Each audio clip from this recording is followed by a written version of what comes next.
5 rounds. Every card tells a story. Some people watch fights. We study them.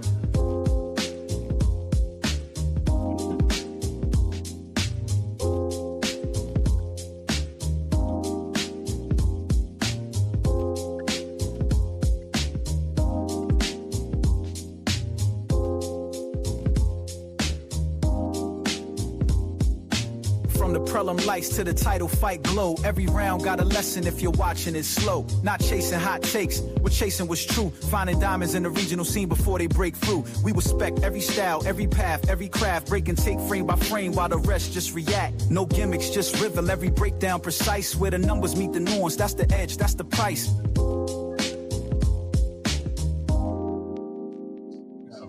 Tap that.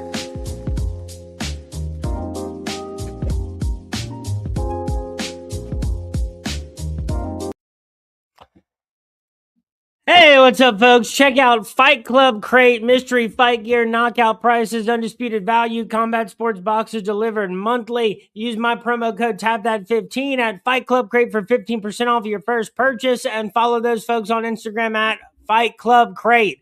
Very cool stuff that they're putting in their boxes all the time. Very new, unique companies that put out really cool products. Finally, a winner of a gift idea for the combat connoisseur in your life. And Substats is the analytics and intelligence platform for competitive grappling, giving promoters, leagues, commentators the data that they've never had with matchmaking tools, athlete profiles, event breakdowns, and match analysis powered by computer vision.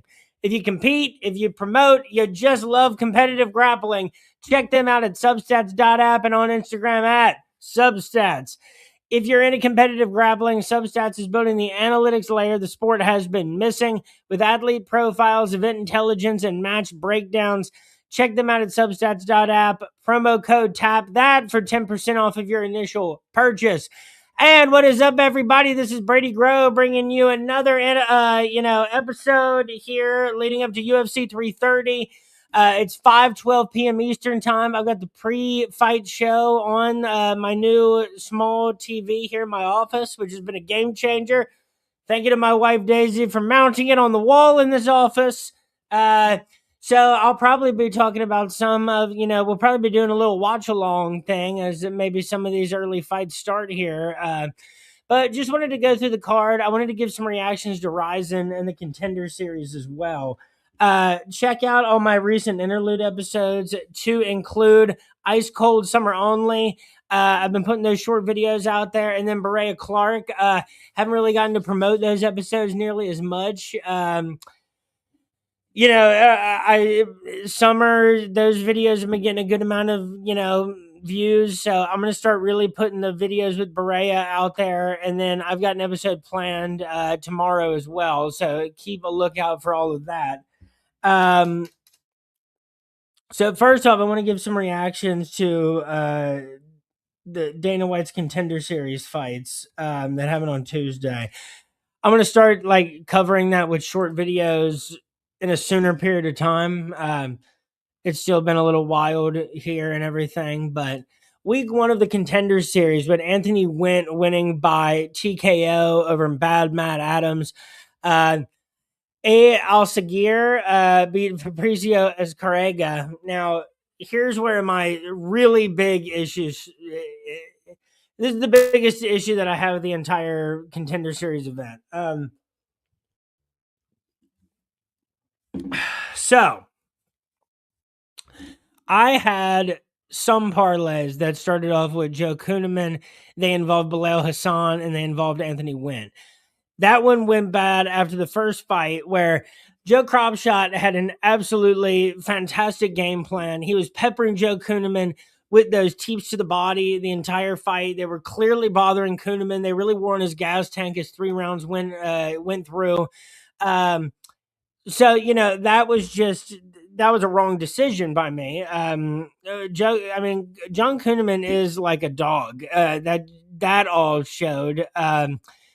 But Cropshot was really good at keeping the distance and staying away from those dangerous flurries of Kuhneman, and the game plan was phenomenal. Move on. You got Tom Pagliarulo against Ananias Malumba.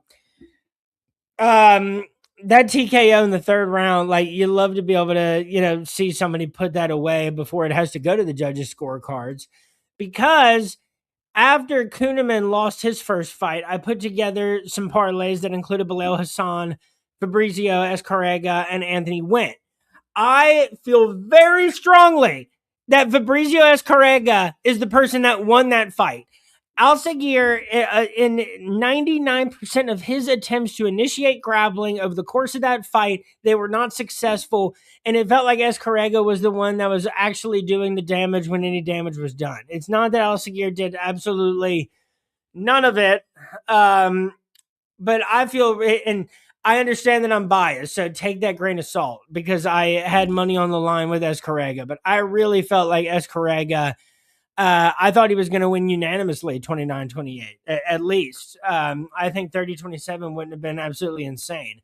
But I really thought Escarrega won that. And you don't do, I mean, it's not like it's the judge's job to do any favors for any fighters or to do any favors for Dana White or the UFC. I don't know. I assume that's not part of their job. But it sucks for Alcigir because you've got to now go in, you got the win, and sometimes wins by questionable decisions happen. But you certainly didn't endear yourself to any fans with the way that fight was fought and then the way that it was won, especially. But the two most prominent winners of the card, Bilal Hassan gets a knockout in very quick time over Murido Sakia. India remains without any of their major prospects really breaking through to this point. And then Anthony Wynn devastated Matt Adams. And good looks to Matt Adams. I think it's true Matt Adams will, fight a lot of people in front of him. But now he's lost a lot of weight, which is going to be good for him. He's already announced that he's going to be down at light heavyweight. But Anthony Wynn is just a different level of athlete, with his football experience. And, he overwhelmed Matt Adams pretty quickly there in that fight. But Bilal Hassan looked amazing. He deserved very much to be, minus 3,600, I think was what that was. So, that's how I felt about the Contender Series. Now, the other event that happened on Tuesday was RIZIN 54. And I have some positive things to say about that. If my computer would type, that would help. RIZIN 54. There's 10 fights. Kilma Akimoto beat Kleber Koike in the main event by unanimous decision. Koike really, it was an uncharacteristic fight for him, but Akimoto really did really good damage when they were standing up. Patchy Mix, it's weird. On Tapology, they kept this as being a unanimous decision win for him over Shaka Sato. But because he got the point deduction for missing weight, it got overturned to a loss. Rough going at it for Patchy Mix. A fight that, in theory, you finally got the better of over the last few, and it's rough for that to get overturned because you missed weight, but you also can't miss weight, dude, for that kind of fight, especially if you're trying to get back in the winning column. But King Edikpolo got the knockout over Mikio Ueda, and Tsuyoshi Sudario got the knockout over Ryo Sakai. So they advanced to the finals and will face each other in the RIZIN Japanese 4-man heavyweight tournament. Yuki Ito got the win over Alibek Godzamatov. Koji Takeda, Joji Goto, Joe Hiramoto, Naoki Tanaka all got impressive wins, impressive finish wins. And this is crazy. In the first fight of the night, Kaiwin Lee finished Arata Mizuno and became the first Chinese fighter to get a win under the RIZIN banner. I don't have the applause button out because I'm just using this kind of microphone. But that's a crazy fact to hear. The first Chinese fighter to get a win under the RIZIN banner. That's wild. But the card was insanely entertaining. Seriously, if you are a fan of mixed martial arts, the RIZIN pass to be able to watch those events at normal hours, those cards really put on in terms of entertainment value. And now I'm really excited to see King Adekpolo fight Tsuyoshi Sidario in the finals. Dude, just make sure that whoever wins between Tsuyoshi Sidario and King Adekpolo in this RIZIN Japanese four-man heavyweight Grand Prix, that guy is called the RIZIN heavyweight champion. And then, I don't know, have him fight the guy that won the Grand Prix before, who was supposed to fight Ryan Bader, something. But the heavyweight division really was in a weird place. It seemed like he was in a good spot. Like Ryan Bader could have become like a 3, promotion heavyweight champion. And that fight didn't end up happening. And so it rendered the whole Grand Prix moot. But like getting to do Tsuyoshi Sidario versus King Adekpolo seems like a cool thing. If you're into RIZIN, I think that's a heavyweight fight that you knew was going to happen at some point. And, King Adekpolo, he was in some trouble early in that fight, but he is such a unique body type for heavyweight. And Sidario has such a unique background in that fight. So RIZIN 54, a successful and entertaining event once again. Let's talk about UFC 330 now, because this is about to start here in a few minutes. I put all my bets on Instagram, my bets, my DFS lineup, so follow me on Instagram at RotoBrady MMA. I hope to put out some short clips from this as well that'll apply for longer than a few minutes later. I'm going to actually look at the comments this time. The last time me and Connor talked, and there were a bunch of comments, and we never even got to address them.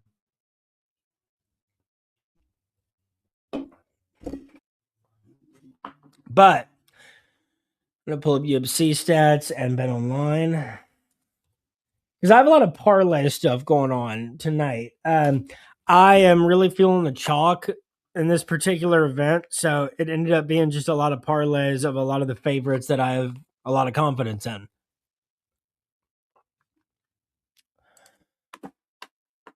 Let's see here, and then bet online.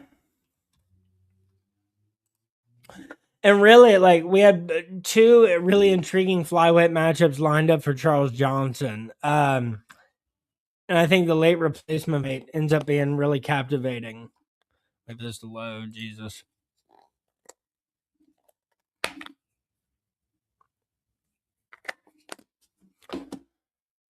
All right. So we start off here. And I think that there's still 12 fights on the card. 12. Not bad. We have Jeremiah Wells and Mike Big Orobai that are about to pop up at 170 pounds here to start the card. I am all over Orobai here in DFS if you can afford him at 9,600. And he's a part of pretty much every parlay I set up. Look, Wells has won 1 fight since April of 2023. He got off to a good start in the UFC, but all of his wins, Smellsberger, Court McGee, Blood Diamond, Thimba Garimbo, but he did get submitted by Carlston Harris. He lost a split decision to Max Griffin. None of that touches Mike Debek Orobai. And like over the last 3 fights, he submitted Tofik Mazayev, and that win has actually aged better than it felt at the time. Why is Mark Wahlberg on the UFC pre-show? So I'm muted a little bit. This is fun. I like having the TV in here. I get to do a little watch along kind of thing.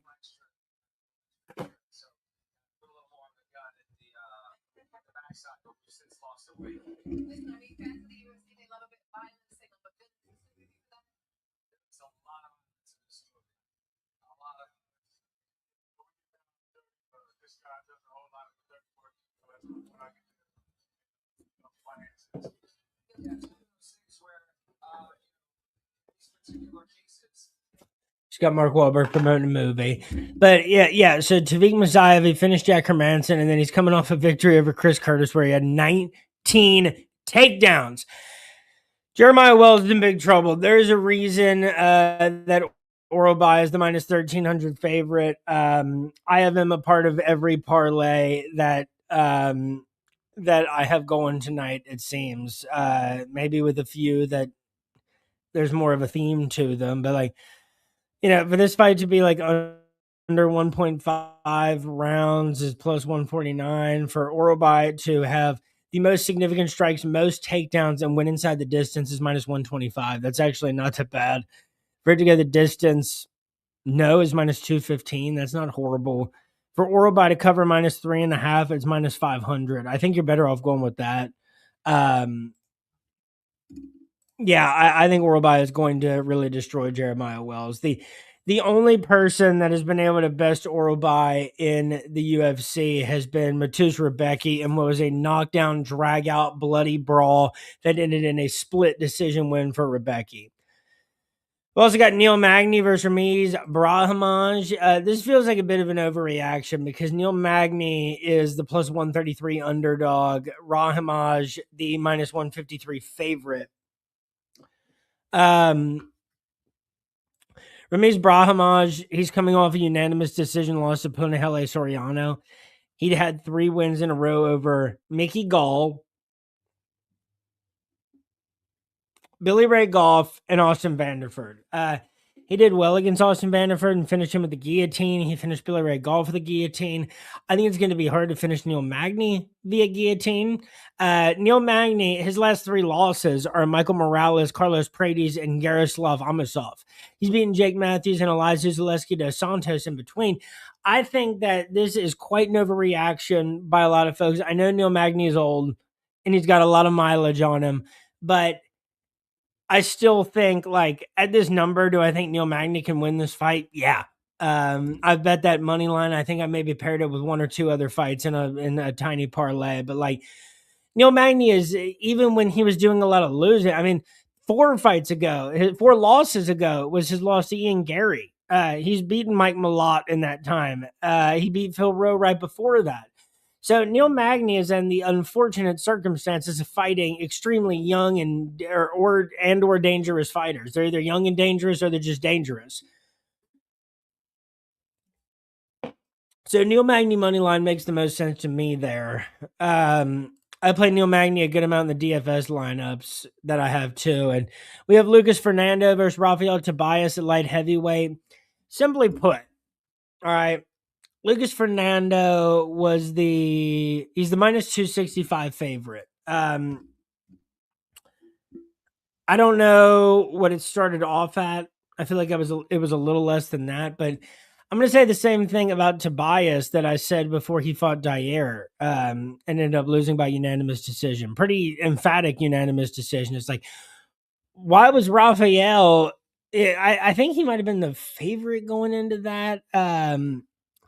But there's just so little in Rafael Tobias's professional pedigree to put a lot of confidence in. And I think with Lucas Fernando, we immediately, you don't have to look back that far to see let's see. Yeah, Rafael Tobias was the minus 175 favorite going into the fight with Dyer. Lucas Fernando is, he's been a middleweight champion. He's been a light heavyweight champion with different promotions. He's 29. Rafael Tobias is still quite young. Lucas Fernando is 8-1 in LFA. There is so much to trust there. An LFA championship experience.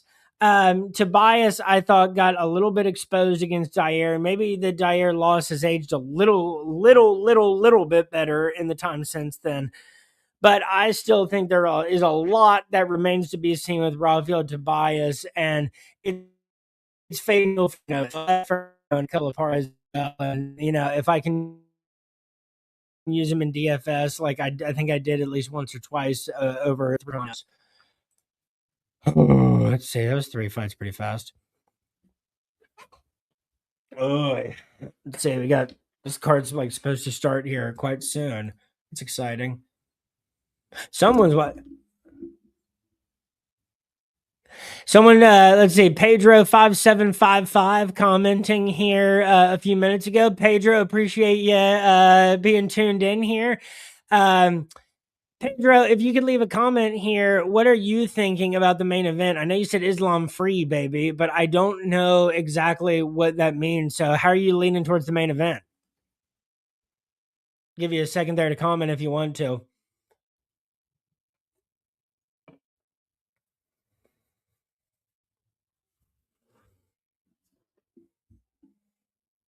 Pedro also said, fuck a drink one. Well, I've got like more, so I'm going to keep doing that. Appreciate you commenting too. Appreciate the engagement here. While I'm waiting for you to comment, if you want to, I'll talk about Vicente Luque versus Tresean Gore at middleweight.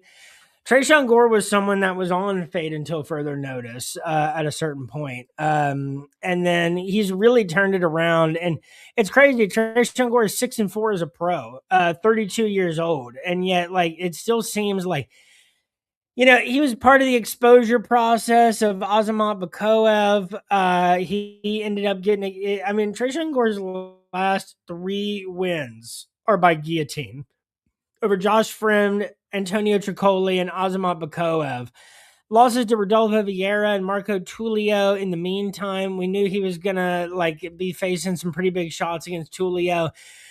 He got knocked out by Cody Brundage. And, dude, Cody Brundage is the weirdest fighter in the weight. Some of the results that he's forced against him. But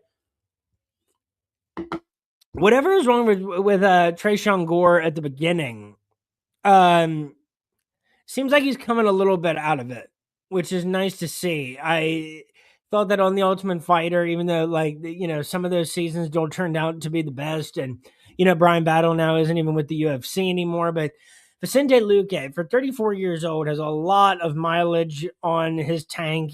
25 fights in the UFC, 17-8. He's coming off an anaconda choke victory over Kelvin Gastelum. And it's just hard to know how much Kelvin Gastelum is even putting into fighting anymore. But has lost 2 of his last 3 against Kevin Holland, Joel Alvarez. He got an anaconda choke over Thimba Garimbo as well. He got finished by Joaquin Buckley going back to March of 2024. And then, Vicente Luque was a guy that was involved in a lot of fights with these guys on the fringe of the welterweight rankings, or guys that were kind of like, older veterans like Michael Chiesa. He lost to Bilal Muhammad, Jeff Neal.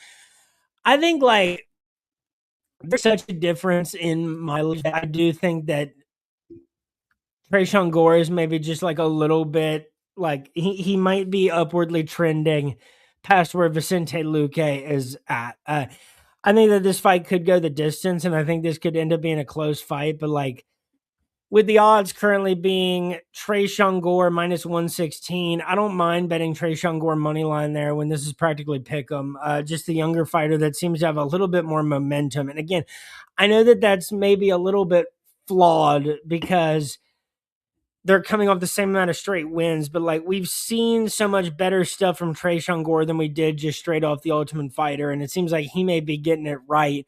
Well, Vicente Luque just might be in the twilight portion of his career. It's hard to imagine Vicente Luque fighting for another 6 years at 34 years old for kind of the fights that he's been in over the last few. Let's see what the fellas have to say here.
I feel like I have to play this song out loud too, considering who is in the main event today. 1 second.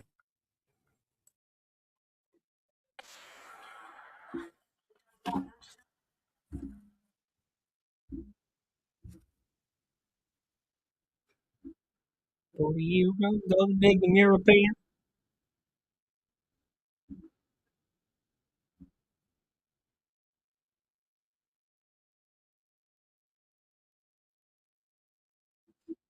Was a man not good looking, man. Can't you proud to be hooking?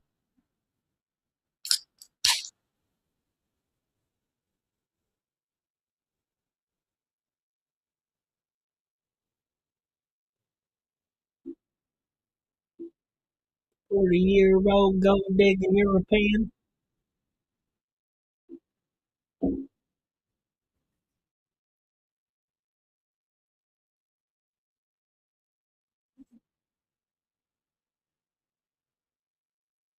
Over dinner, dad, it's coming to your town.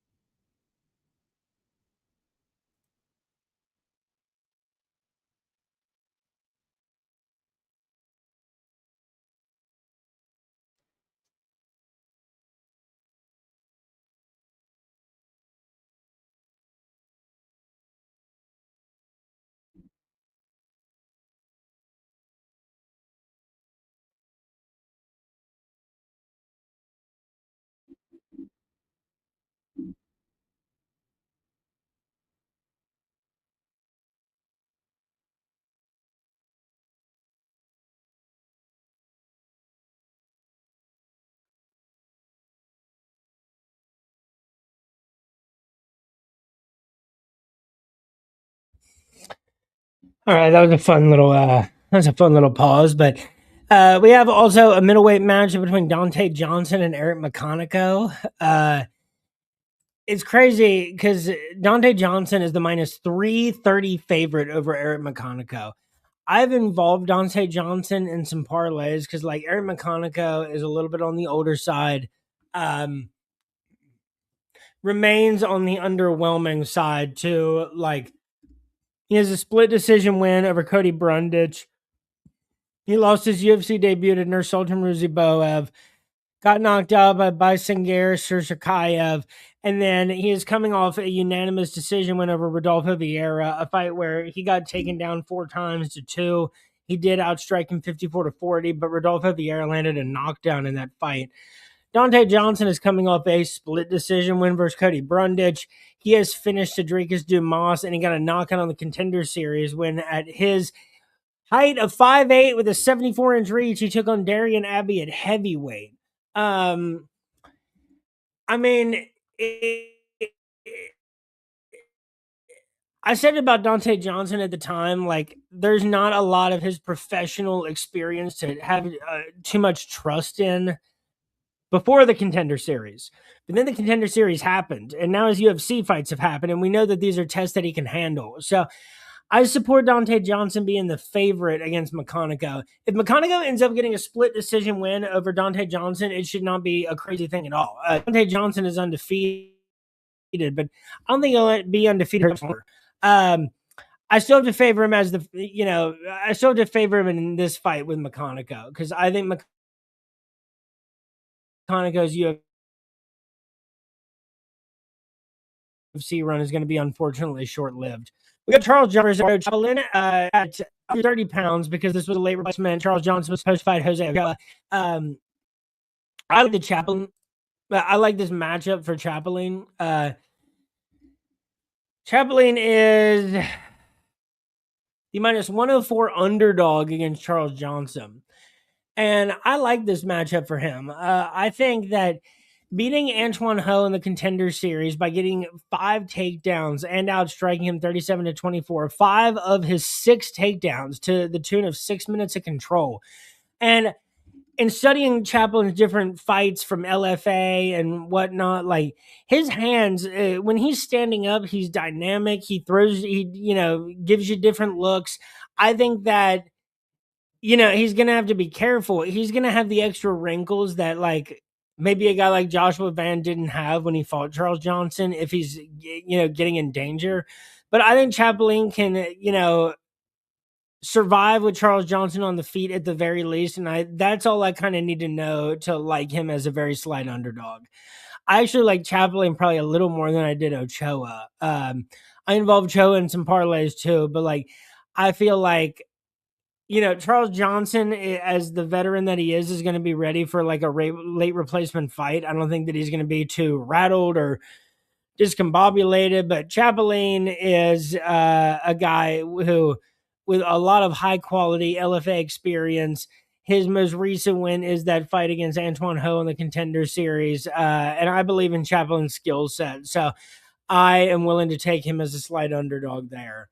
The Oral by fight should be coming up next after this commercial break. 5 stats to talk about. 1, 2, 3, 4, 5, 6. I just made through 6. That's what I'm talking about.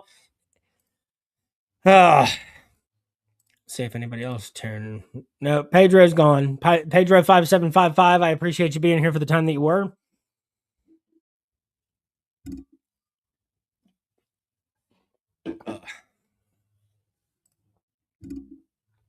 One second here. I'm going to play more of the Tap That theme song.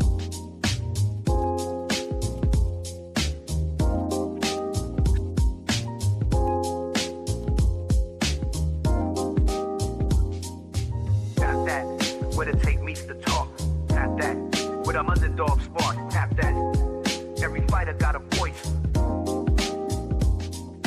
Tap that, every fan gets a choice. Welcome to the Tap That MMA podcast. Tap that, MMA our podcast, where the tape meets the talk.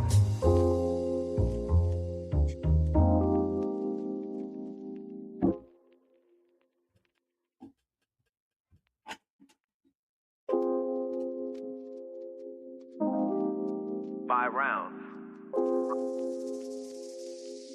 Every card tells a story. Some people watch fights. We study them.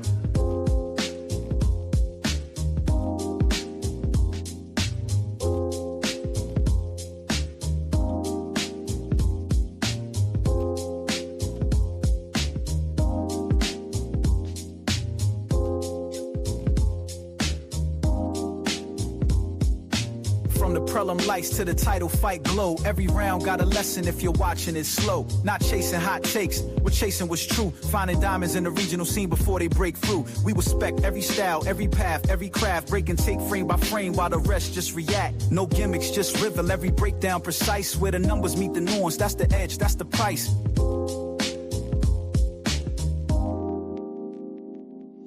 Tap that.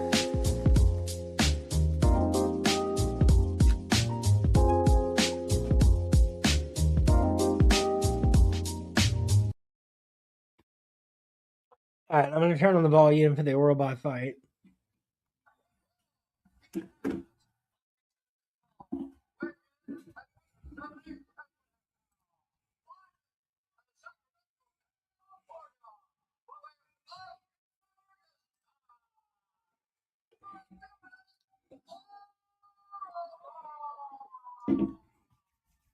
Come on, Oral by.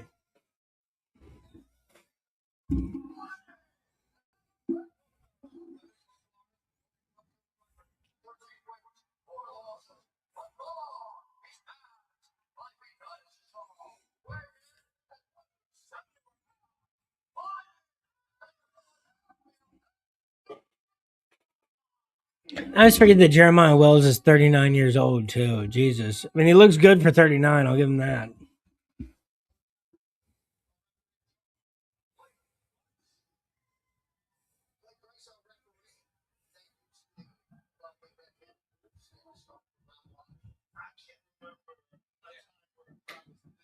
Hey, Silas.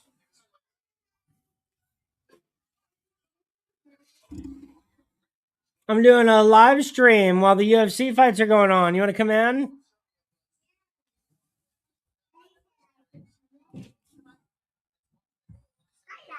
Hey, bud. Look, the fights are on.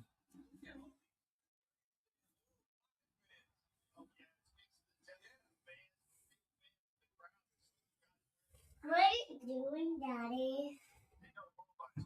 What are you doing, Daddy? I'm doing a podcast about my UFC picks. I play baseball. That's cool. What are you doing? What's that? Nothing. What's that baseball? That's a real baseball. No, Orobai, back up. Jeremiah Wells did crack Orobai there. I would really love to see Orobai just go for a takedown and put a stop to that. Hey, run.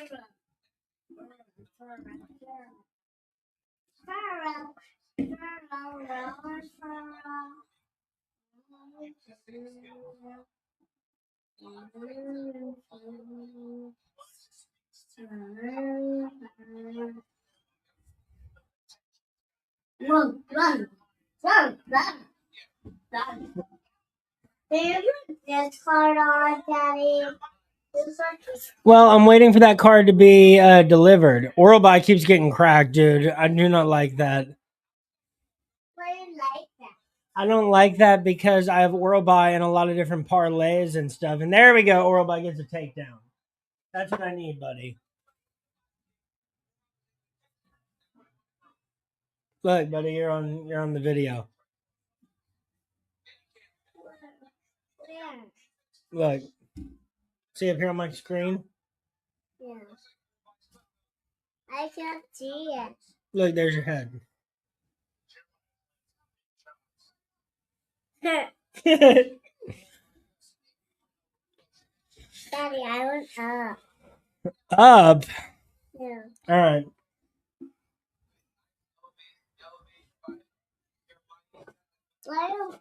What? What is that? It's a microphone. What is this? It's a pop filter. Why? Oh, look.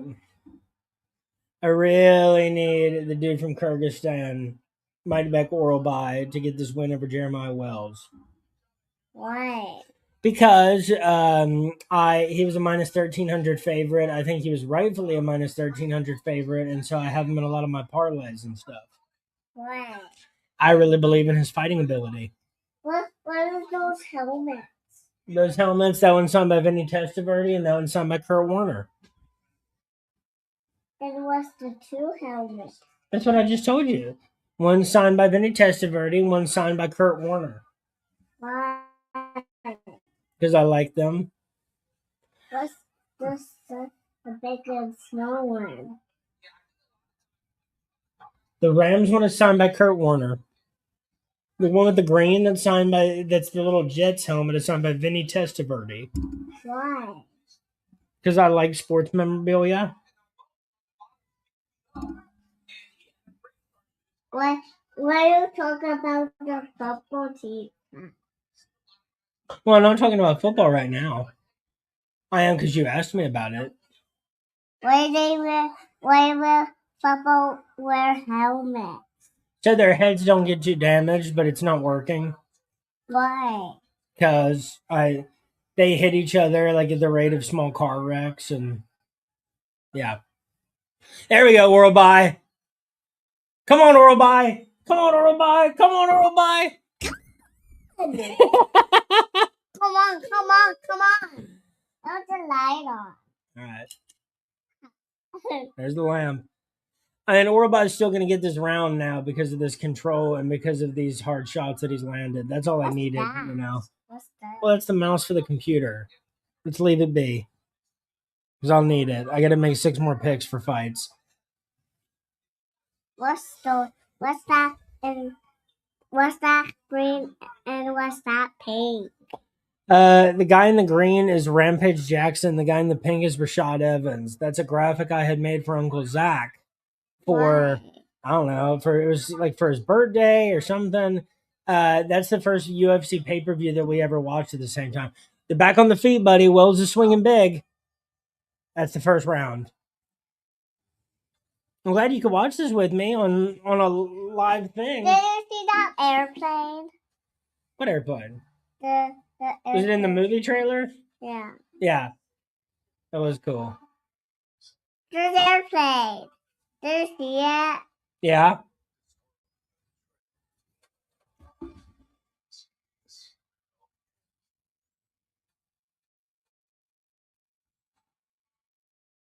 Hey, do you know what Mommy wants to do for dinner? Yeah. What? I don't know.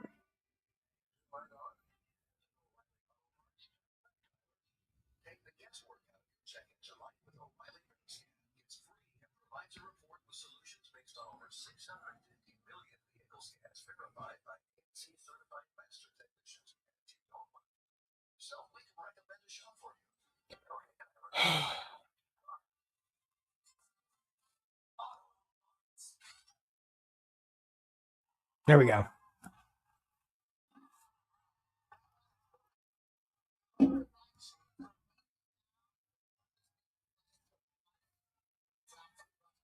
Round 2. What? And then round 3. Yeah, if necessary.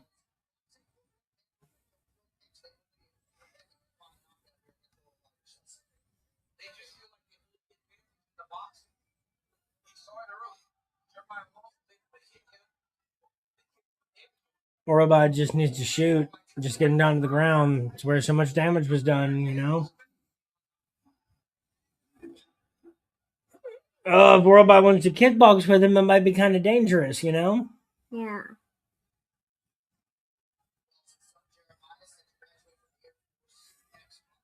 That's cool.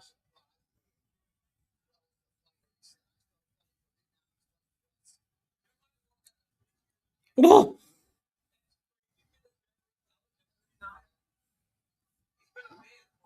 Why he have the swords on? Why he have the swords on, Daddy? Well, they both have shorts on. Most people fight in shorts. The only person I can think of that doesn't is Shinya Aoki. Just because he's so, like... He take it. Oh, he's got his leg. Get him down. There we go. There we go. What was that? Jeremiah's grabbing the cage. That was Orobai getting, like, just kind of a takedown where you catch it. It seemed like he caught the kick. Now it's a blur, but he just lifted the leg up, charged him back to the cage, and forced him down with momentum. And then he grabs his hips, gets him down. That's what I'm talking about, buddy.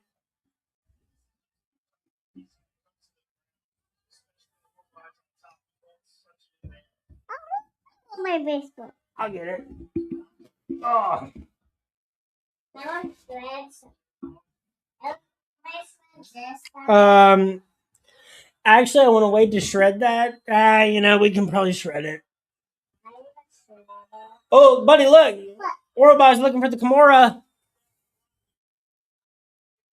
Really good with the key locks and the Kimuras. Yeah, hold on. No. Hey, you let me operate the paper shredder. All right, so put that in.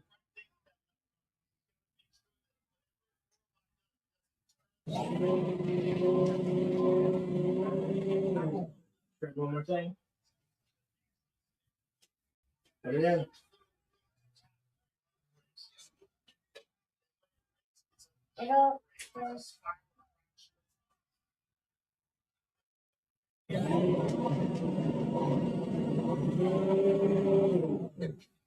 Okay, do you want to stay in here with me? Or you want to go outside outside of the office and play wherever mommy is?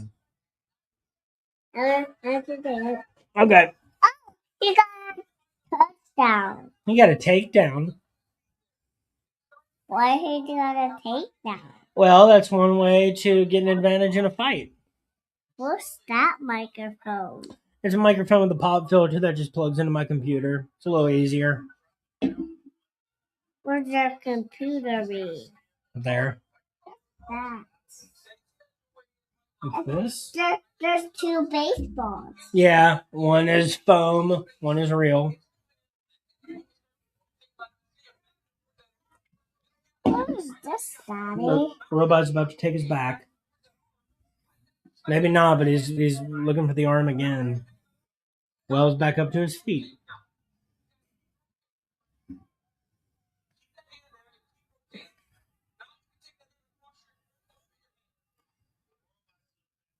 Daddy, what are you doing? What am I doing? Yeah. Well, I got something off. what'd you take? This. Because what I'm doing is watching this fight, and then after this fight, I'm going to make the picks for the rest of the fights that I haven't picked yet.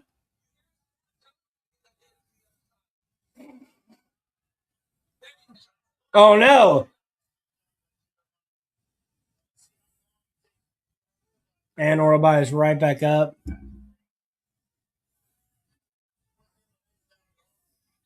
What? Why he's right back up? I mean, it's hard to get right back up.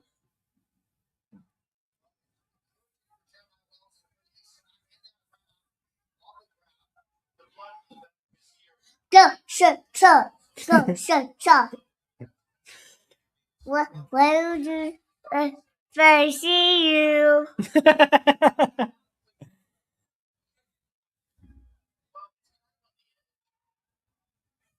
All right.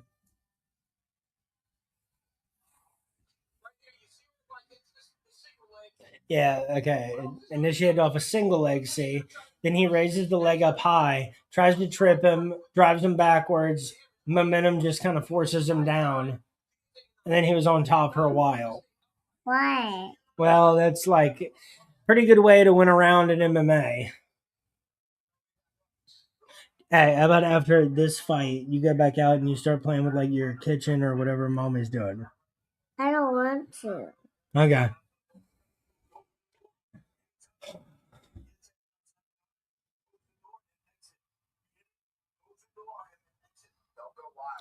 It's just a tough thing, buddy, because Jeremiah Wells was doing so well in his exchanges with Mike Orobai standing up and was doing well in the boxing. But Orobai, when he gets you down, is just able to keep you down for so long, and he does damage and works towards a finish from that point, you know? Sean Brady's there.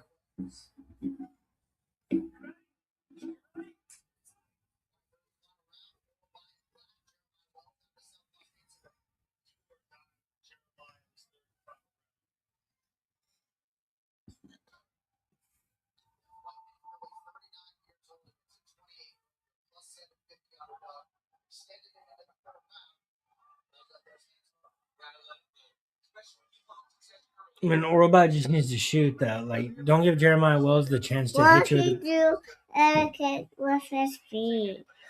Yeah, like that happens in MMA a good amount is kicks with your feet. Why? Kicking is very effective, especially leg kicks. It can really change the dynamic of the fight.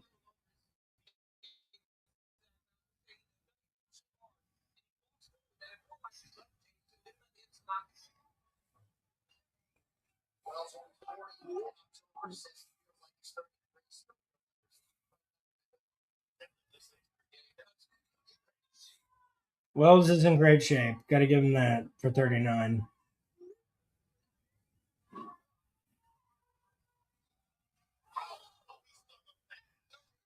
What was that? Orobai just needs to shoot. Oh, no. Wells getting choked right now. What was that? No!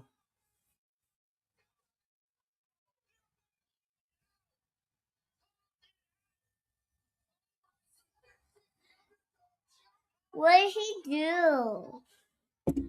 What did he do? What did he do? Jeremiah Wells just beat a minus 1,300 favorite by choking him with a guillotine unconscious in the third round. Why? Why?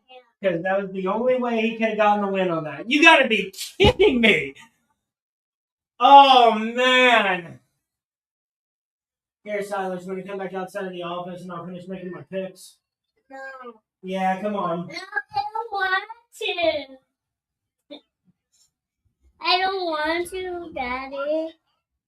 Why did you do that? To win the fight. Why? Come on, man.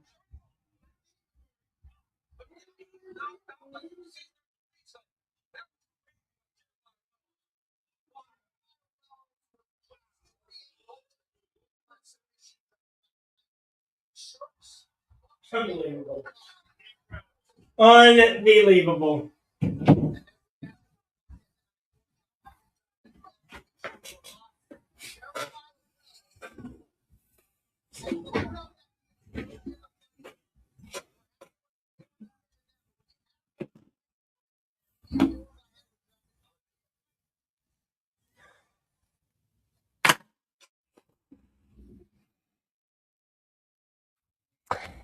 Jeremiah Wells just beat Orobai minus 1,300. Orobai being the minus 1,300 favorite, just choked him unconscious in the third round after losing both of the first two rounds.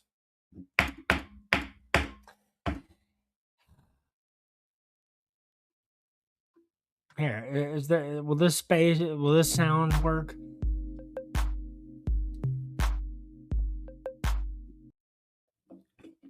No, for some reason that was called Feeding the Ducks. That is a shame. He was also my captain in Pick'em. Well, anyway, while that fight's over, let's talk about Chidi Njokuani and Joel Alvarez. I'm going to have to... so many parlays just died because of that. Anyway, Chidi Njokuani and Joel Alvarez. Chidi has lost 2 in a row now, got submitted by Jake Matthews and lost a unanimous decision to Carlos Leal in what was a pretty competitive fight. Joel Alvarez determined to move up to welterweight. He was on a 4-fight winning streak and had been finishing everybody except for Arman Sarukian and Yaroslav Amosov over, between June of 2019 and October of 2025. At welterweight, Chidi was born in 1988. Like 3-fight winning streak is as much as it's been, and he's bigger than Joel Alvarez, and that's what makes it a challenge. But I think Joel Alvarez has the ability to put this fight away quickly. So Joel Alvarez, and especially like Alvarez, maybe inside the distance, are a lot of the wins that. Zach just texted me and said I'm out of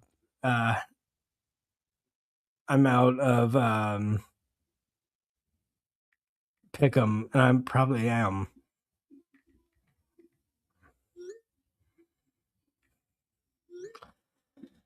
And I like Joel Alvarez where he's priced in DFS too. Esteban Ribovic versus Edson Barbosa, where Esteban is... God, that is a tough upset to see. Orobai just... Why? No, do you not start off those rounds just going for the single leg when you've been getting touched up in the boxing the entire fight? The entire time that the boxing is happening, and you are getting hit by Jeremiah Wells, you're in danger, and every time you get the fight down to the ground, it's going great for you. Why, when the round starts, are you trying to box with that dude, and then you fall and slump right into a guillotine, and then you end up slumped and unconscious by the end of it? Okay. So Esteban is the minus 700 favorite. It wasn't that big to start the week. And his weight cut seems like it has been quite difficult, but he ended up all right, makes weight at 156 pounds, fighting Edson Barbosa. Edson has lost 3 in a row. His last win was October of 2023. And importantly, in that fight against Sadiq Youssef, he had to pull off a miracle comeback to even win that fight. And it was a heroic performance, but that was almost 3 years ago. And since then has lost unanimous decisions to Lerone Murphy, Drakkar Close, and then got knocked out by Jalen Turner. While Esteban Ribovic has won 4 of his last 6 fights with a split decision loss to Nasrik Hakparas, and then got submitted by Mateusz Gamrot April of 2026. He's beaten Elvis Brenner, Daniel Zellhuber, Terrence McKinney, and Camilla Kirk. Esteban was not born in the year 1986. He was born in the year 1996. And Esteban's the one who had real trouble making lightweight. But, Edson is the lengthier guy. I have to favor Esteban, especially if this turns into a high-volume striking fight. I think that's one that is not going to go well for Edson if Esteban ends up landing 100-plus significant strikes in this fight. So I have Esteban in some parlays and also in DFS too. But who knows? Orobai just lost to Jeremiah Wells to start the card. Terrible start to the card for me. To get caught in that guillotine, that is so frustrating. Next up, we got Mansour Abdul Malik versus Dustin Stoltzfus. is a little bit of a step up for Mansour Abdul Malik, who's been brought along very progressively, but he's now lost or hasn't won in 2 of his last 3 fights. He got knocked out by Yusri Belgarui, which doesn't look that bad in hindsight. He had the draw with Cody Brundage, and he was knocking out guys like Dusko, like Wes Schultz, and Nick Klein. The Dusko knockout speaks greater volumes, and he was able to cement Anthony Tricoli with a guillotine. Dustin Stoltzfus, being 6 years older, around 6 years older, he's lost 3 of his last 4 fights. The only win he has is a knockout over Marc-Andre Barrio, but he's been finished by Bruno Ferreira and then lost decisions to Kelvin Gastelum and Nursultan or Ruzi Boev. I just think, like, especially as you get older, like, Dustin Stoltzfus is in danger in this one. Like, Mansour Abdul Malik has very heavy hands. He's very finish oriented. He's got an 80-inch reach for this weight class. So I end up having Mansour and a good amount of DFS lineups and parlays as well. Dustin Stoltzfus has just been a guy for a while that is on one of those bottom rungs of the middleweight division. And he just is able to get a win every few. And I think that this is as bad of a matchup for if you're trying to stay in the UFC as possible, because Mansour has been brought along very progressively. I think this is a challenge that he can handle at this point in his career. Next up, 3 fights left. We got Jalen Turner versus Cal Fernandez. Fernandez is...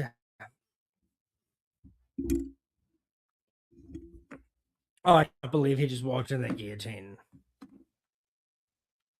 That is so frustrating.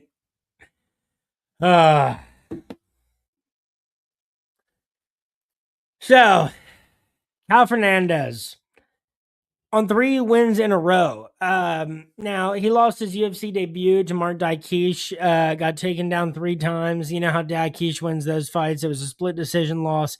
He's on 3 wins in a row, 2 knockouts over Muhammad Yahya. He beat Guram Kutaladze by decision, then got the second knockout over Harry Hardwick. A lot of leg kicks that Fernandez was throwing at Harry Hardwick. And I still have a lot of questions about, like, the level of competition that Fernandez has faced up to this point. Like, even Harry Hardwick, that's a prospect from Cage Warriors that just has not panned out.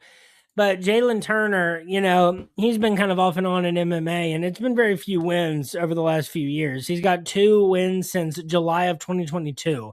One was a knockout over King Green, where King Green ended up absolutely slumped on the canvas. The other was a knockout over Edson Barboza. The losses in that time, split decisions to Matus Gamro, to Dan Hooker, and then got finished by Renato Moicano and Ignacio Bahamondes. Yeah, like, especially this fight is at even money right now for Jalen Turner. Fernandez is certainly on his way up. I think Jalen Turner still presents very strong power problems. He's a guy that I don't think you're going to be able to finish with leg kicks unless it turns out Fernandez's leg kicks are really just something very unique and special. Turner has, been in fights with people that do a lot of damage, that have very strong skill sets, and he was either one judge away from coming out on top, or he has come out on top. So, I've used Turner plenty this week, and I think that Turner money line, as it has gotten to pick him, I think makes a ton of sense. I'm still just feeling the weight of Oral Bite minus 1,300 losing that.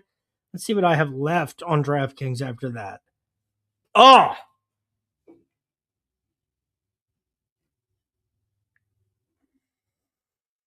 I got 2 fights left now.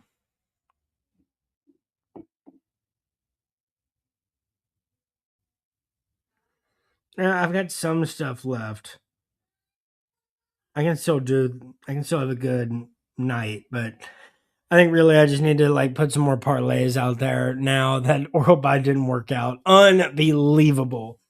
Falls right into a guillotine and then collapses on the ground. Well, we have 2 fights left at UFC 330, and that means that they are title fights. I'm going to play a little bit more of the Tap That theme song, take one more quick breather before we get into the 2 title fights at the co-main event and main event. Every card tells a story. Some fights. We study them.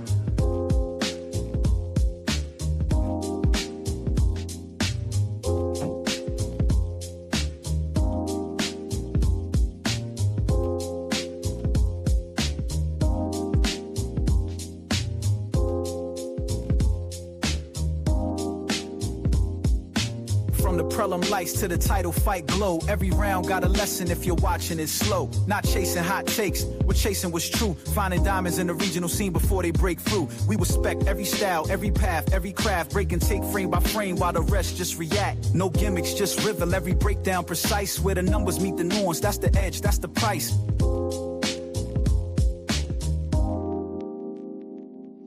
Tap that.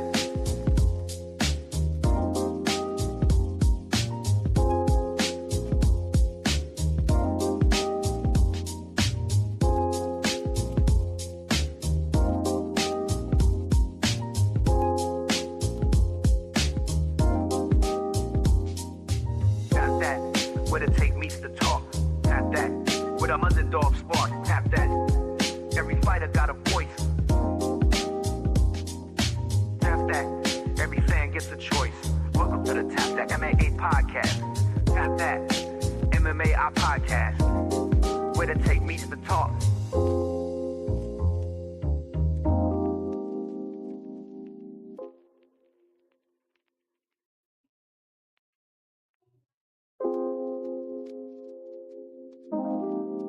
Five rounds. Every card tells a story. Some people watch fights. We study them.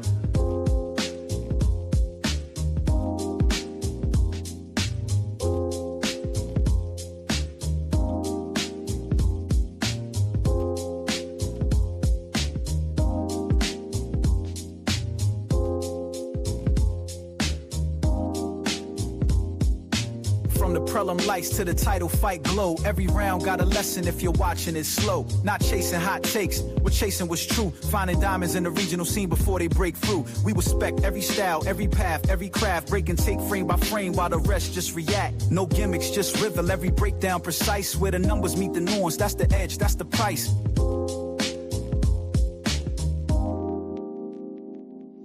Tap that.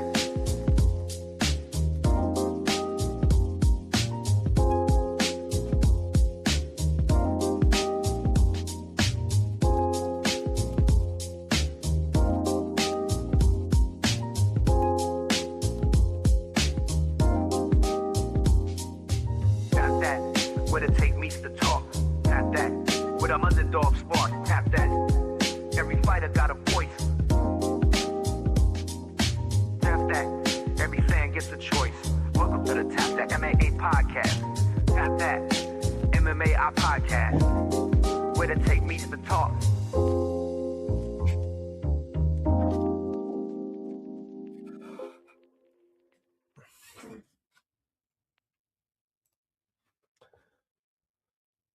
No Magny already down on the ground as this fight has started.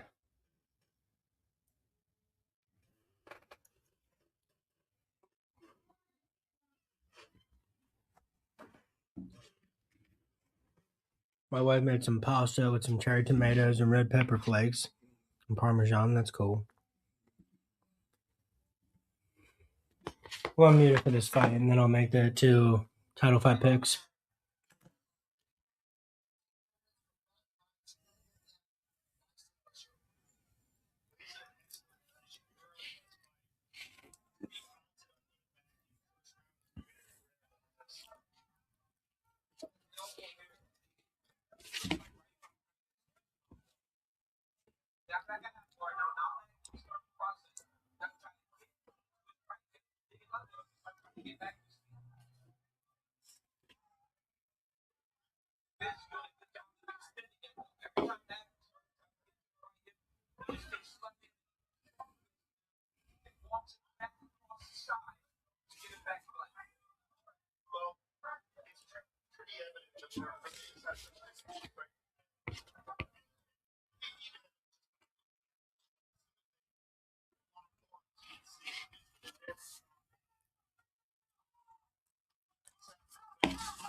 Magny attacking a Kimura here and possibly using it to try to get the sweep.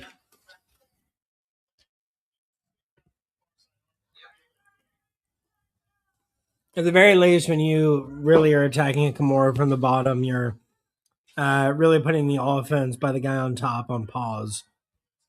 But Ramiz got out.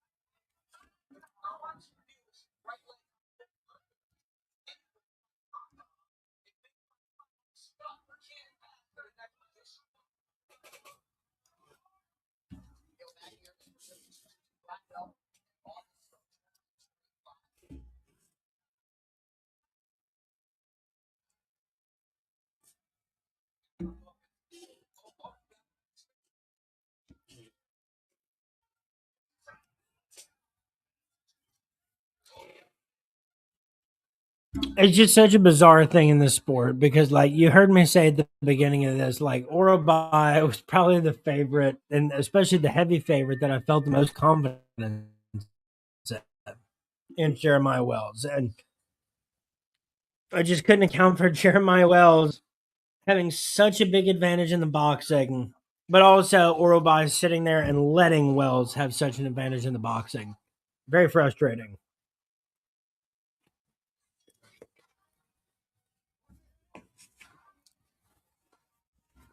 But that's betting mixed martial arts.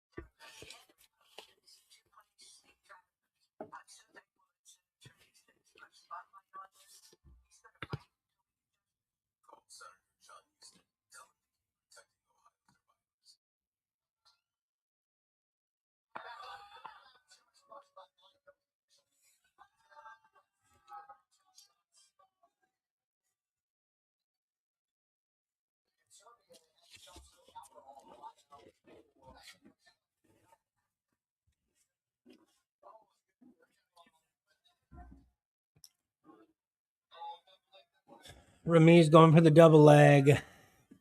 Really hope that he does not get it.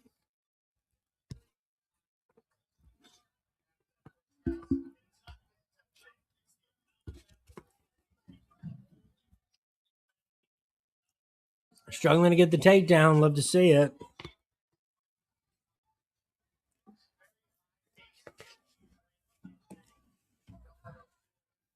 And it's Neil who ends up on top. Let's go. Very positive indication after they were talking about Ramiz being fatigued. Oh, man.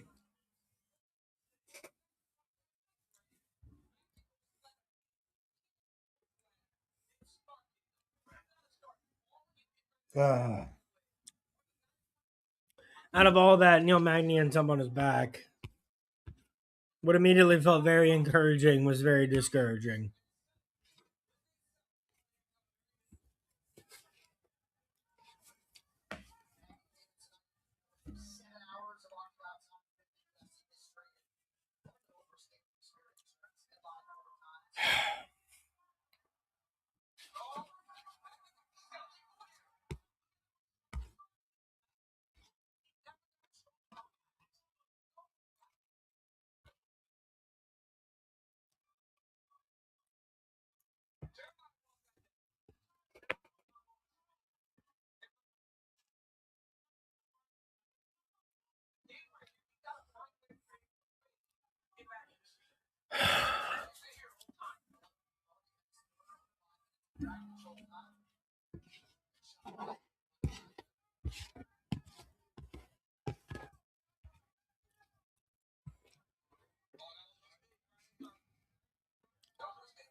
Oh boy, Neil Magny going for the knee bar.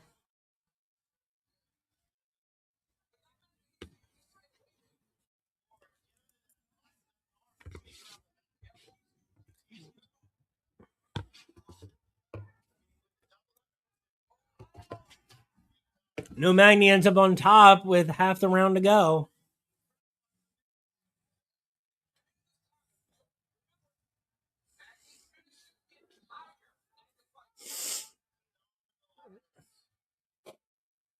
Let's go, Neil.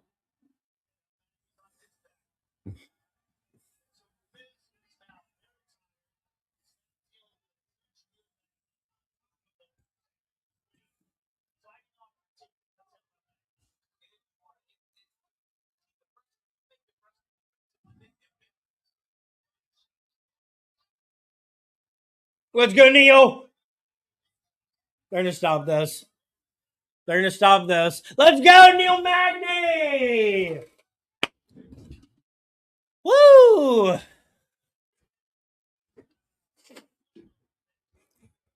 I needed that underdog money line win to come through after Orobai ended up losing.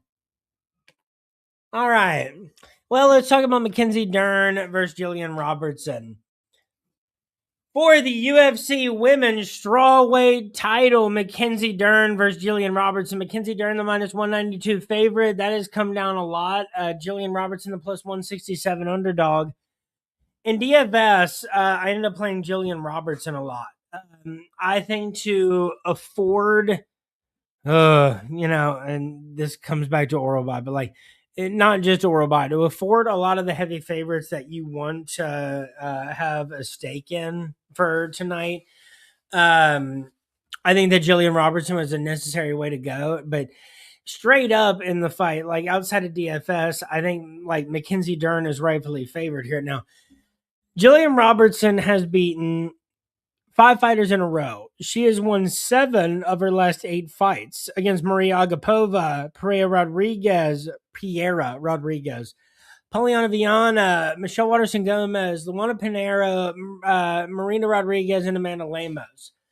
And it's weird because Jillian Robertson has beaten a lot of fighters either in the middle of losing streaks, on the tail end of losing streaks, or just like, yeah, I mean, that's the fighters whose like names I'm impressed by them beating.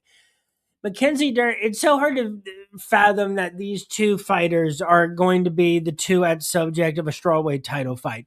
It's hard to believe that Mackenzie Dern ever became strawweight champion, and it's only through how hard that is to believe that you can believe that Jillian Robertson is about to be challenging for it. Mackenzie Dern has won 3 fights in a row over Luby Godinez, Amanda Ribas, and Virna Jandiroba. More importantly, though, like Jandiroba was on such a streak where she looked so good against so much of the top of strawweight that when Mackenzie Dern was able to beat her for the vacant belt, it really blew me away. Mackenzie Dern, sometimes, it's a roller coaster. There are times where when she fights, when it's like, what are you doing? What's the game plan here? But I still do favor Mackenzie Dern. Just the wins off Virna Jandiroba, because like it's hard to do fight math here. Like Mackenzie Dern has fought a lot of like good fighters at maybe better times in their career, but ultimately, like, I think their resumes are kind of a wash until you talk about the fights against Virna Jandiroba, who at the time was favored to become the UFC vacant strawweight champion. And not to be slept on either, I think the UFC would have a fine time marketing Jillian Robertson, but the UFC really enjoys marketing Mackenzie Dern. And I think that's important. I think as this line comes down, I think you're getting a better number on it consistently. Give me Mackenzie Dern right now, money line minus 192. I have her a part of a couple of parlays. But when she was she was a heavier favorite than this, and that could be hard to put too much into because this is a UFC women's strawweight fight. It's Mackenzie Dern and Jillian Robertson, and has more of a flip of a coin feel like that, even though I think Mackenzie Dern deserves to be the favorite. And we have one more fight to talk about, the main event for the UFC welterweight title as Neil Magny walks out of the room. Straight up, I'm going to go get more pasta, listen to what the TV is saying for a little bit, then we'll come back and we'll talk about the UFC welterweight championship between Islam Makhachev and Ian Machado Gary.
I see that somebody just tuned into the live stream. I'm about to give my pick for the main event. Then we'll close this out, and whoever was in there just left. I don't know how those numbers work. But If anybody is watching in between now and the end of my main event pick and you have any questions or comments you want to put in there, feel free to. All right, one more fight. And it's the one for the welterweight title. Islam Makhachev versus Ian Machado Gary for the welterweight championship of the world. Ian Gary is the plus 280 underdog. Islam Makhachev the minus 350 favorite. Look, I think the most important part to look at is take the Shavkat fight where, look, Ian Gary only lost 48-47, but that's because it was a 3-round fight. He had his moments there for sure. But Shavkat was able to land 2 of 10 takedowns, but in 2 takedowns ended up with 11 minutes and 40 seconds of control time. That's what made the major difference in that fight. And a lot has been made in this matchup of, Ian Gary, that's a guy that, especially against Islam, can keep the distance with his striking, can control the distance, avoid getting taken down. And I think that that's a lot of reasons to come up with that you think a guy won't lose. And, if you were, before the Jack Della Maddalena fight, if you were really believing in JDM, you'd say, well, with his boxing, maybe he can keep the distance, keep Islam from taking him down, and that just didn't work. I think that there's a lot, pretty much every fighter of all time who's a champion, they most end up losing at some point. And I don't mean remaining undefeated. I mean losing a title reign. And I think that the same will be for Islam. I think that someone will eventually come along to beat him. I just don't know that it's Ian Gary. I think that the Shavkat fight was a little bit more telling, and I'm sure he's improved tremendously since then, but tremendously enough to prevent Islam Makhachev from doing what he does at his best. That seems unlikely. I have Islam in a lot of parlays. I have Islam wherever I can in DFS. I think Islam is able to get Ian Gary down to the ground consistently, and I think that if you're an Ian Gary supporter, it is immediately going to be very desperate circumstances. But look, folks, I've been going on for about an hour 30 here. I also would like to react to Xavier Franklin not getting the win on the Contender Series. Just real quick on Tough 34, that was a really good fight, and I actually think that there was more of an argument for Franklin to have maybe won 2 out of the 3 rounds than people were talking on about. But with Xavier Franklin, it's hard to say that he got cheated out of that, right? Because he should have been given the opportunity. If Illenbeck was not protecting himself and the ref hadn't stopped the fight and Herb Dean did not manage that situation well, then, Xavier Franklin was just like a punch or two away from getting the finish in the fight. But he didn't get cheated because the original situation only came about because he landed that hard punch after Illenbeck had already gotten poked in the eye.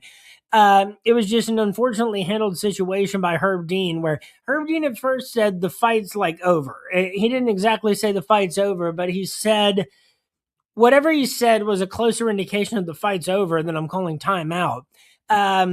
But that's what happened in Tough 34. I talked about the Contender Series. I talked about RIZIN. I gave you picks for all of the different UFC events tonight.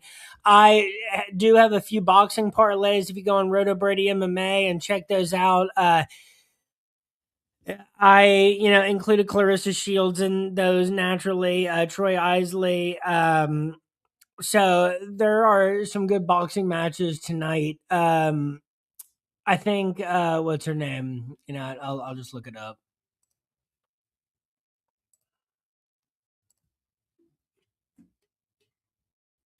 Look it up. I'll take some bites of some noodles in the meantime. But again, it hasn't been enough here. I'll say again, it's MMA records of some women's boxers. Clarissa Shields does not get enough credit for her time in MMA. To be willing to actually take on fighters in non-glamorous fights, to lose by decision to Abby Montez and then come back and fight again in MMA. I think that really is putting your money where your mouth is. And maybe it was naivety at the time, but after a loss to get back in there when you're used to just dominating people and being at the top of the pound for pound rankings, that's very impressive. I think now, like, Danielle Perkins on this event is part of like one of my parlays to beat. Is that fight off or something? Yeah, Danielle Perkins versus Olivia Curry's off. Perkins missed championship weight. Unbelievable, dude. But I had Ashley on Lazada beating Paulette Valenzuela.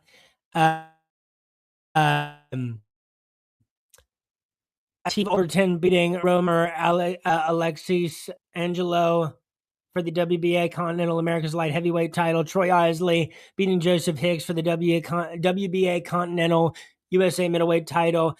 I have Caroline Vieira beating Bernice Ferreira for the WBC World and IBO World Female Super Featherweight titles. And then Clarissa Shields beating Kate off the WBC World and WBA World Female Middleweight titles. That Bernice Ferreira fight, though, keep an eye on that. I think that she is being just a little bit slept on at 10-0, just because some of the fights that she's been in have been a little less spotlighty. That's what I have going on for boxing.